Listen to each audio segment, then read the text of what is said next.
कैसे इनके ये जो आधार कार्ड का अभी जिक्र कर रहे हैं, आइडेंटिफिकेशन कार्ड जो इनका बन जाता है, कैसे बन जाता है? मतलब अब आप क्या सिर्फ चुनाव नजदीक है? क्योंकि अभी ये देखिए, अभी विवेक पांडे जी इस बात का जिक्र कर रहे हैं कि सिर्फ एक चुनावी स्टंट समझ लिया आपने। आप इससे पहले कहां रह जाते हैं जब इनके जो आइडेंटिफिकेशन कार्ड है, जो इनके तमाम डॉक्यूमेंट्स है वो बनाते हैं अधिकारी, उस वक्त कहां चले जाते हैं अधिकारी? देखिए, आपको बता दें कि एक पाकिस्तानी को इनकी पार्टी के एक विधायक ने ही यहाँ का नागरिक बनवा दिया था कानपुर के। आपने देखा था, मेरठ के हल्ला मचा था। मेरा ये मानना है कि इसी तरह के लोग इन लोगों को मतदाता बनाने का काम करते हैं। ये तो प्रसन्न हो रहे होंगे कि रोहिंग्या आज बांग्लादेशी घुसपैठी इस देश में आए थे।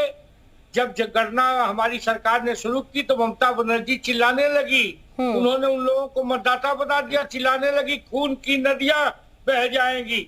रोहिंग्या मुसलमान इस मुल्क के लिए वास्तव में खतरनाक है। इस मुल्क के अंदर निश्चित तौर पे यहाँ की गतिविधियों पे निश्चित तौर पे उनके खिलाफ कार्रवाई नहीं होगी तो कहीं न कहीं नहीं। तो वो तो आपसे सवाल पूछ रहे हैं ना कि अब से पहले आप कहाँ थे?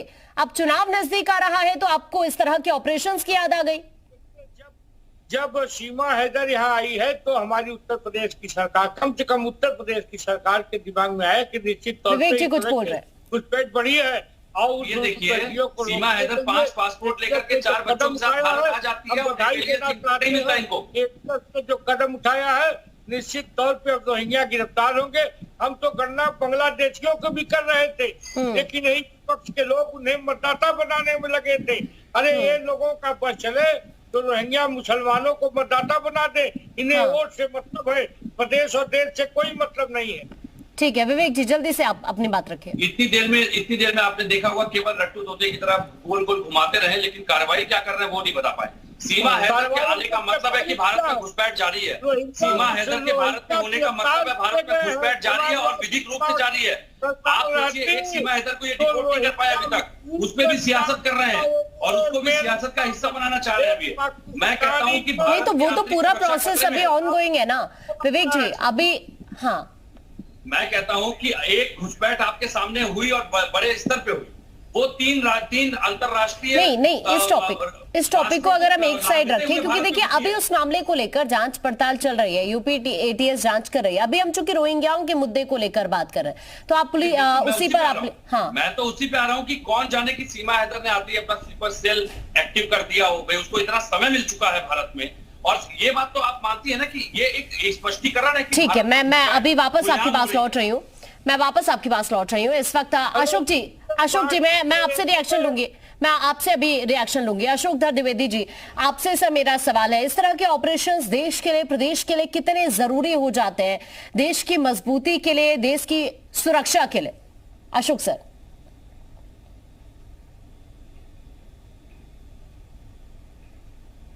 राजनैतिक बातें हमारे और बंधु लोग कर रहे हैं।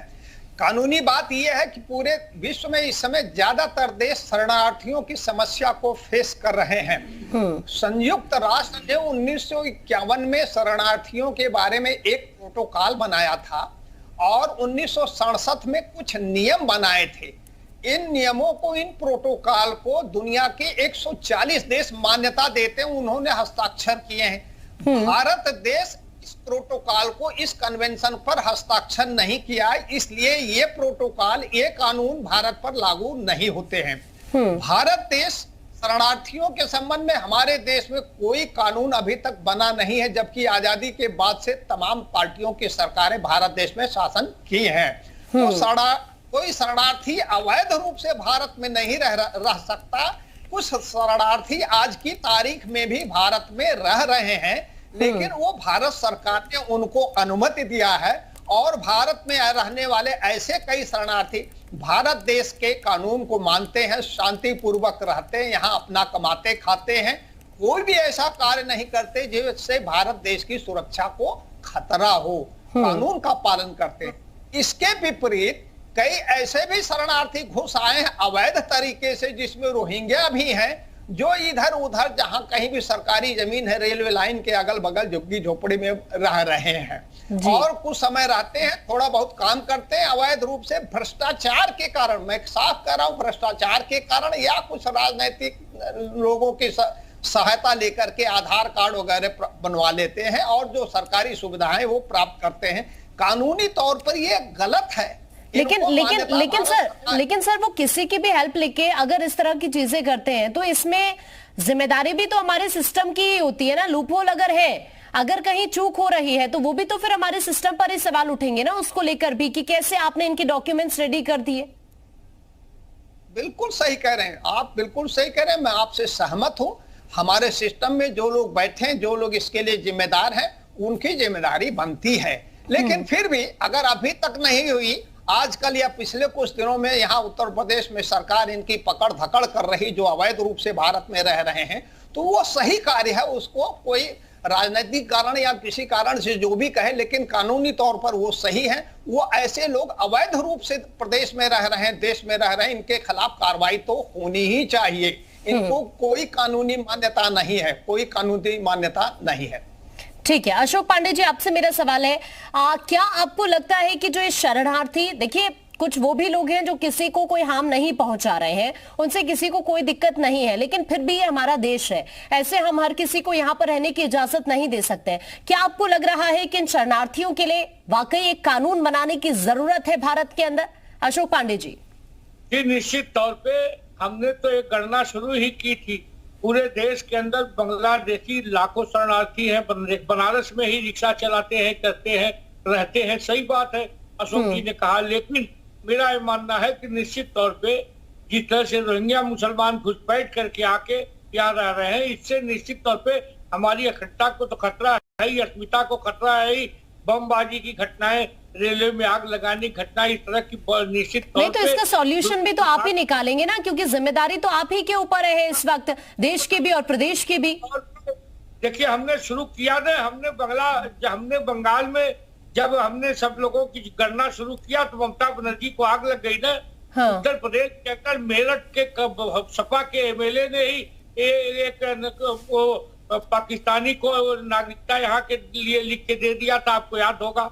निश्चित तौर पे मेरा ये कहना है, यह भारत की अस्मिता के लिए, देश की अस्मिता के लिए सारे विपक्ष को संयुक्त रूप से एक होकर इस तरह के रोहिंग्या घुसपैठियों के खिलाफ कार्रवाई का समर्थन करना चाहिए।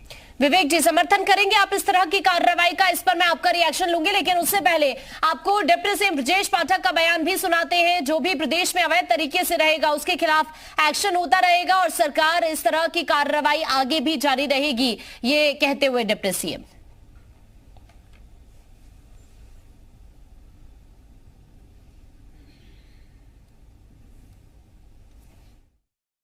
रोहिंग्या मुसलमानों को पकड़ा गया है 74 प्रदेश। जानकारी मिली है। हमारी सरकार लगातार सतर्कता बरतने को अधिकारियों से कहती है, उसी अनुक्रम में पकड़े गए हैं और कड़ी कार्रवाई होगी। किसी भी इस प्रकार के घुसपैठ करने वालों को हम छोड़ेंगे नहीं।